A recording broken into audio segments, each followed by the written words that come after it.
Le mythe de Pygmalion, de la pierre à la vie. Dans la mythologie grecque, Pygmalion était un sculpteur talentueux. Il sculpta une femme en ivoire, si belle qu'il tomba follement amoureux de sa création. Pygmalion souhaitait que la statue prenne vie. Il pria Aphrodite, la déesse de l'amour. Aphrodite, touchée par sa dévotion, exposa son vœu. La statue d'ivoire, nommée Galatée, s'est transformée en une femme vivante. Pygmalion et Galatée se marièrent, symbolisant le pouvoir de la croyance à façonner la réalité. Ce mythe jette les bases de la compréhension de l'effet Pygmalion. Cette histoire ancienne résonne avec une vérité puissante. Nos croyances peuvent profondément influencer notre réalité.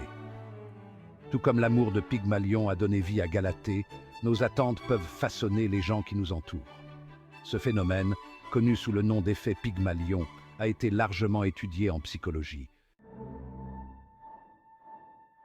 L'effet Pygmalion, également connu sous le nom d'effet Rosenthal, décrit comment nos attentes envers les autres peuvent influencer leur comportement et leur performance. Dans les années 1960, les psychologues Robert Rosenthal et Lenore Jacobson ont mené une étude révolutionnaire dans une école primaire. Ils ont dit aux enseignants que certains élèves étaient identifiés comme ayant une croissance rapide, ce qui implique qu'ils devaient faire des progrès scolaires significatifs. En réalité, ces élèves ont été choisis au hasard. Les résultats ont été étonnants. Les élèves étiquetés comme ayant une croissance rapide ont montré une amélioration significative de leur score de QI par rapport à leurs pairs. Cette étude a démontré que les attentes des enseignants, même inconscientes, avaient un impact sur les performances de leurs élèves. Les enseignants ont inconsciemment créé un climat plus chaleureux pour ces élèves, leur ont donné un travail plus stimulant et ont fourni une rétroaction plus spécifique. Ceci, à son tour, a renforcé la confiance des élèves et les a motivés à exceller. L'effet Pygmalion ne se limite pas aux salles de classe. Il a des implications profondes dans divers contextes, des lieux de travail aux relations personnelles. Lorsque les dirigeants croient aux capacités de leur équipe, ils favorisent un environnement positif et encourageant. Les employés qui se sentent en confiance et soutenus sont plus susceptibles d'être engagés, productifs et innovants. De même, dans les relations personnelles, exprimer des attentes positives peut inspirer la croissance et renforcer les liens. Imaginez un manager qui exprime constamment sa confiance dans les capacités de son équipe. Ils offrent des opportunités de croissance, offrent une rétroaction constructive et célèbrent les succès.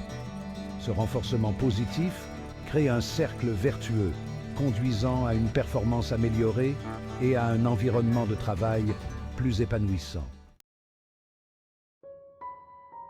Section 4. L'effet Golem, le pouvoir des attentes négatives.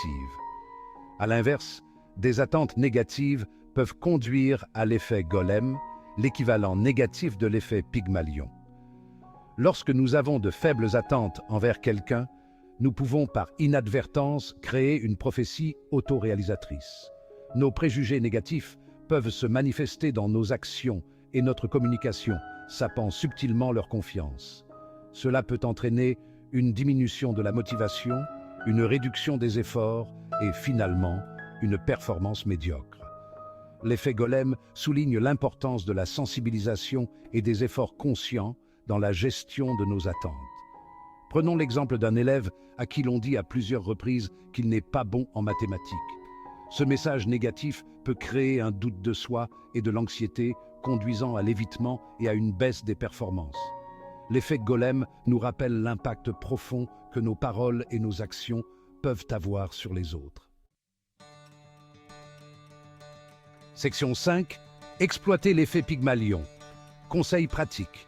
Exploiter le pouvoir de l'effet Pygmalion demande un effort conscient et bien une croyance sincère en le potentiel des autres. Commencez par cultiver la conscience de soi. Reconnaissez vos propres préjugés et comment ils pourraient influencer vos interactions. Communiquez votre confiance dans les capacités des autres par des affirmations positives des encouragements et une rétroaction constructive. Créer un environnement favorable et responsabilisant où les individus se sentent valorisés et respectés. Offrez des opportunités de croissance et de développement. Encouragez la prise de risque et célébrez les succès et les échecs comme des expériences d'apprentissage. En favorisant une culture d'attentes élevées et de soutien indéfectible, nous pouvons libérer le potentiel caché en nous et chez ceux qui nous entourent. Section 6. Les limites de la croyance.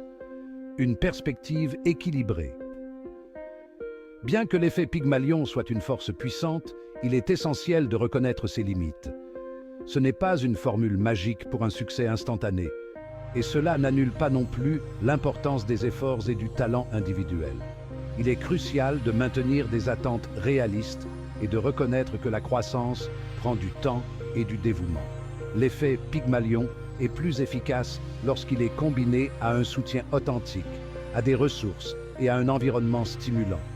En fin de compte, l'impact le plus significatif que nous puissions avoir est de croire au potentiel des autres, même lorsqu'ils doutent d'eux-mêmes.